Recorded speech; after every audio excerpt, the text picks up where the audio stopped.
Наоми Шихаб Нај, патувачкиот кромид.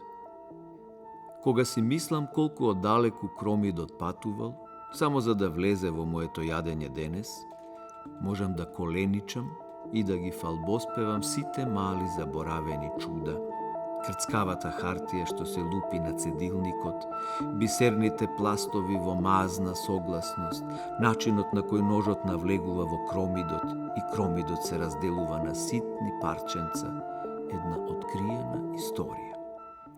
И никогаш не го прекорувам кромидот за предизвикување солзи. Добро е солзите да течат за нешто заборавено и мало, а додека јадеме, на трпеза, коментираме за текстурата на месото или за хербалната арома, но никогаш за делумната продзирност на кромидот, веќе свенат, веќе распарчен, или за неговата традиционално чесна кариера, поради другите изгубена.